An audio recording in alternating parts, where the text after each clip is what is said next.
Hello বন্ধুরা, আজকে বানালাম চিলি পনির একটু অন্যরকমভাবে। পনিরগুলো আমি এইভাবে কেটে নিয়েছি। এখানে 400 গ্রামের মতন পনির আছে। একটা বড় সাইজের ক্যাপসিকাম নিয়ে ধুয়ে কেটে নিয়েছি। কিছু পেঁয়াজ এইভাবে বড় করে কেটেছি, আর কিছুটা কুচি করে নিয়েছি। রসুন কোয়া 5 থেকে 6টা কুচি করে নিয়েছি। মশলা বানাবো, তার জন্য 7 থেকে 8 কোয়া রসুন, 4 থেকে 5 টুকরো আদা, 4 থেকে 5টা কাঁচা লঙ্কা নিয়ে এগুলো মিক্সির জারে দিয়ে পেস্ট করে নেব। একটা পাত্রে পনিরের টুকরোগুলো নিয়ে এর মধ্যে আদা, রসুন, কাঁচা লঙ্কা পেস্টটা দিয়ে দেব। এবার স্বাদ মতো নুন, কাশ্মীরি লঙ্কা গুঁড়ো, 1 চামচ ময়দা, 1 চামচ কর্নফ্লাওয়ার, অল্প সাদা তেল দিয়ে এটি ভালো করে মেখে 15 থেকে 20 মিনিটের মতন চাপা দিয়ে রেখে দেব। গ্যাসের মধ্যে কড়াই বসিয়ে পরিমাণ মতন সাদা তেল দিয়ে দেবো।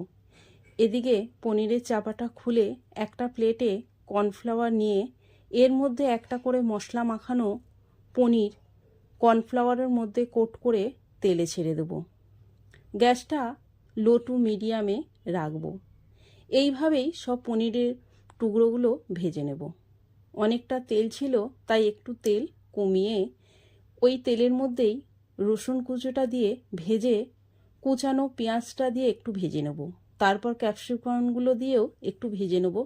একটা বাটিতে পরিমাণ মতন red chilli sauce, green chilli sauce, tomato sauce, অল্প সয়া সস, একটু নুন, হাফ চামচের মতন চিনি, গোলমরিচ গুঁড়ো আর জল দিয়ে এটা ভালো করে মিশিয়ে রাখবো। ক্যাপসিকামটা ভাজা হয়ে গেছে। এরপর 4টে কাঁচা লঙ্কা চিড়ে দিয়ে দেব। এবার বড় যে পেঁয়াজের টুকরোগুলো ছিল সেইগুলো দিয়ে একটু ভেজে নেব।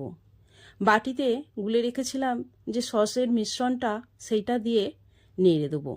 তারপর ফুটে গেলে পনিরগুলো দিয়ে ভালোভাবে খুন্তি দিয়ে নেড়ে নামিয়ে দেব। হয়ে গেল চিলি পনির। এইভাবে একবার আপনারা বানিয়ে দেখতে পারেন।